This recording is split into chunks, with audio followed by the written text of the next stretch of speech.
Imagine this. A man sits alone at the far edge of a bustling cafe, not hiding, not waiting, just existing. All around him the room trembles with digital noise and invisible pressure. Screens flash like warning lights. Fingers move in a frenzy, as if scrolling could somehow save them. Laughter bursts out in short, awkward bursts, sharp, performative, empty. Every smile is aimed at a camera lens, not another human face.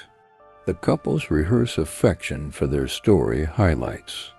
The friend groups are loud but disconnected, each one secretly hoping someone online is watching. And those sitting solo? Most can't sit still, they twitch. Swipe, tap, anything to avoid being present. But this man, he's different. He's still, not frozen, grounded. No fidgeting, no checking, no fake laughing. He's got earbuds in, but he's not escaping. He's diving in, not into pop songs or gossip podcasts, but into something raw, something eternal. He's listening to a voice from centuries ago, a dead philosopher whispering truths the living forgot. While the world numbs itself with noise, he sharpens himself with silence. And that makes him dangerous, not the kind of danger you run from, but the kind that unsettles you. Because in a world addicted to approval, someone who doesn't need any is a glitch in the system. Someone who's made peace with their own thoughts is immune to manipulation. And whether you realize it yet or not, something about him feels familiar. It stirs something deep in you. That's not an accident. You're here for a reason. So let's go deeper. You see, the world is designed meticulously to keep you dependent. Not by accident, not out of love, but by profit, by strategy, by design. It feeds you half-truths dressed as advice and wraps insecurity in shiny packaging. It convinces you, day by day, that you are not enough as you are, that your worth is something to be earned, not remembered, that unless you're being seen, liked, followed, praised, you're invisible, that without someone beside you, without notifications lighting up your screen, without a crowd around you validating your existence, you somehow don't matter. That silence is dangerous. That stillness is awkward. That being alone is not just uncomfortable, it's shameful.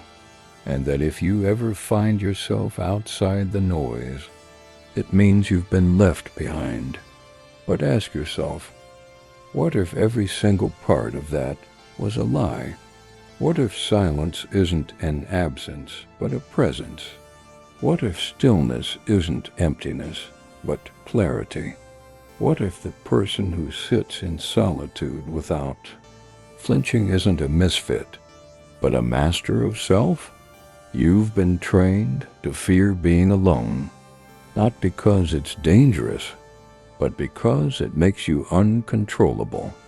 The systems that run this world, the industries, the algorithms, the influencers, the advertisements, they all survive on one shared assumption, that you feel incomplete without them, that as long as you believe something is missing, you'll keep looking outwards, keep scrolling, keep spending, keep performing, keep reaching for a sense of enoughness that was never supposed to come from the outside.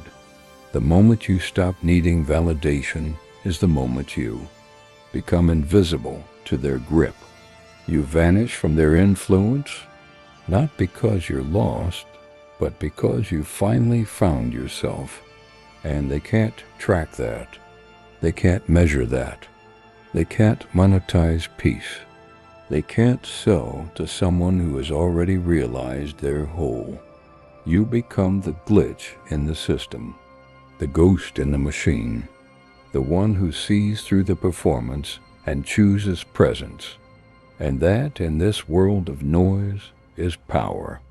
Throughout the centuries, philosophers have quietly passed down a truth too dangerous to speak loudly, a truth too sharp for society to swallow.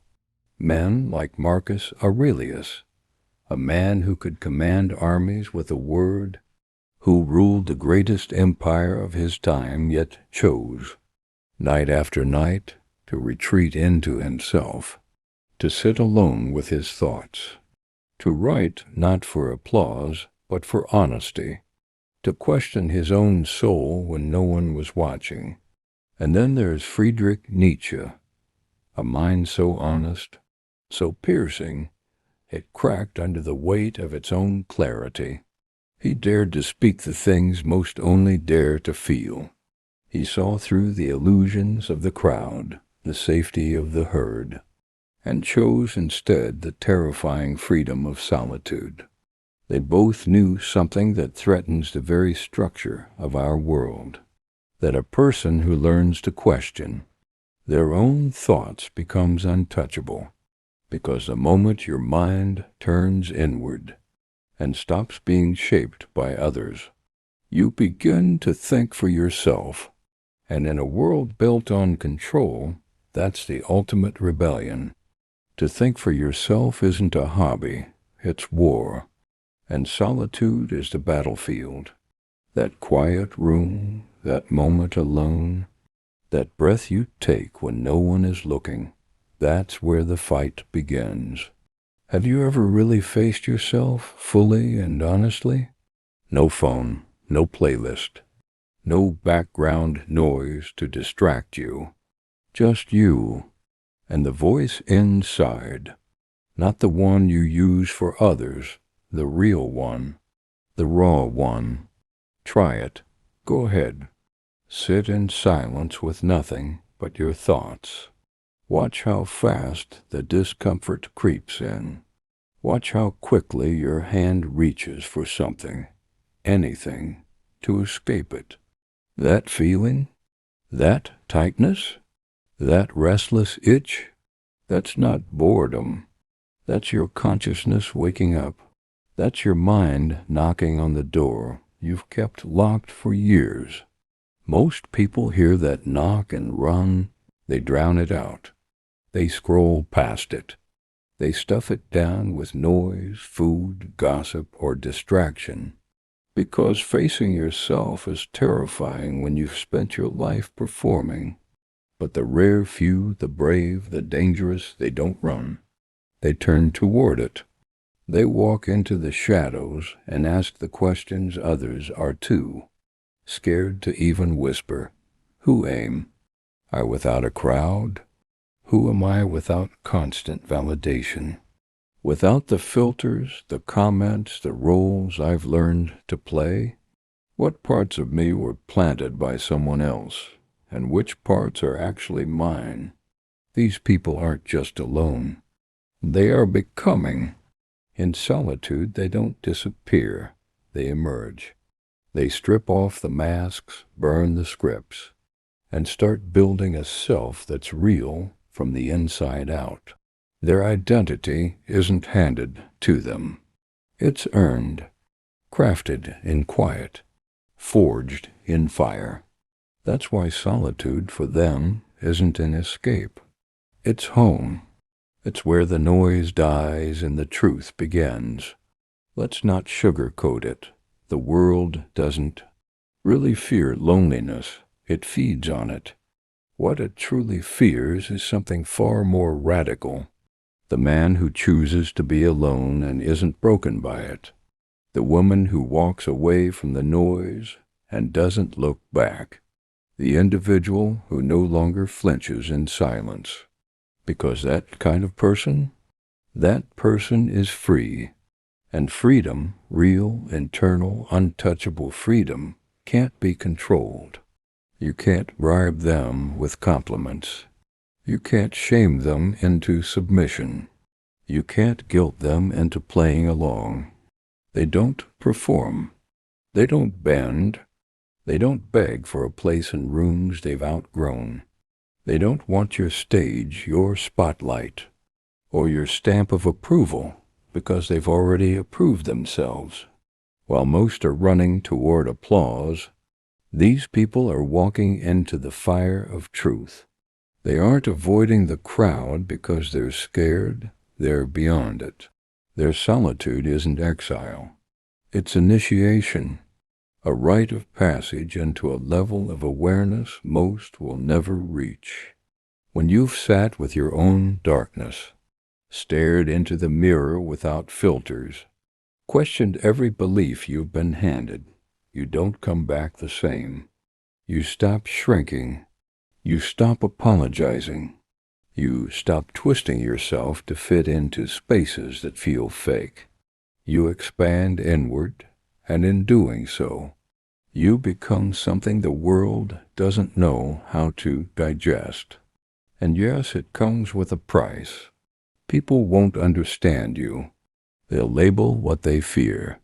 They'll say you're distant, arrogant, detached, too intense, too cold, too quiet, too much. But really, what they mean is you're not controllable. Your silence will make them uneasy. Your peace will offend them. Your presence, steady still, unshaken, will feel like a mirror they didn't ask to look into. Some friendships will dissolve. Some lovers won't feel safe with someone who doesn't need them. Some family members will say you've changed, because you have. But the cost of that evolution is nothing compared to the cost of staying small, because conformity doesn't just dull your edges, it erases your essence. It strips you of the very thing that makes you irreplaceable. It asks you to quiet your truth to make others comfortable, to trade depth for popularity, to kill your curiosity so you don't disturb the herd. But philosophy, real philosophy, the kind that grabs your chest and doesn't let go, says no to all that. It tells you, wake up. It reminds you that the point of life is not to fit in, but to see clearly. And the only way to see clearly is to step outside the noise, to retreat from the stage long enough to remember who you were before the performance began. So yes, choosing solitude will cost you something, but not nearly as much as abandoning your own soul for the sake of blending in. Ask yourself, truly ask, how much of what you believe is actually yours? Strip away the noise, the expectations, the traditions, the trends. Are your morals the result of reflection or repetition? Are your ambitions born from your soul or planted there by someone else's idea of success? Is your fear your own or just a hand-made down from a fearful world? We like to believe we're thinking freely, but most are just following scripts. Scripts passed down from families, from religions, from schools, from cultures that reward obedience more than truth.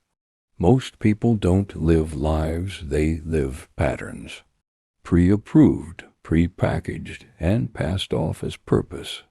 Something radical happens when you step away, when you disconnect from the voices long enough to hear your own. Solitude, true solitude, isn't just quiet, it's clarity. It's the space where you stop being the character and become the author. You rewrite the story. You stop moving out of obligation and start acting out of intention. You stop clinging to people out of fear and start choosing them from wholeness. You stop performing for love and start offering it without strings. Meaning stops being something you chase and starts being something you generate. Every relationship becomes deeper, not because you need it to complete you, but because you're bringing your completeness into it. And suddenly, even your silence feels sacred. Even your work feels aligned. Even your solitude doesn't feel empty. It feels full. Full of presence. Full of power. Full of you. Because that's what solitude is. Not the absence of connection, but the presence of self. It is a return, a remembering, a coming home to something the world tried to distract you from, your own truth, your own compass, your own unshakable center. And yes, that journey will sting. There will be nights when the silence feels heavy, when your own thoughts echo louder than you'd like. Solitude doesn't just reveal your peace, it reveals your pain, your shadows, your wounds. But don't run. Don't reach for the nearest distraction. Sit in it. Let it burn. Let the silence strip you down until only the truth remains. Let philosophy anchor you like it did for Marcus, as he wrote by candlelight between battles. Let it challenge you like it did for Friedrich, who broke open his own mind to show us the rawness of thought. Let it forge you. What emerges from that fire is not fragile. It is not easily shaken. It does not crave applause. What emerges is real. And once you taste what is real, everything else feels fake. Ask yourself every night, without excuse, what did I chase today that I never truly needed? Whose validation did I crave that added nothing to my soul? What truth did I bury just to stay comfortable? What lie did I swallow just to avoid the sting of standing alone? These questions aren't gentle, they're blades. They cut, they sting, but they also shape. They slice through the surface, self, the persona you've stitched together, from expectations, fears, and survival. And underneath all that noise, something real begins to emerge.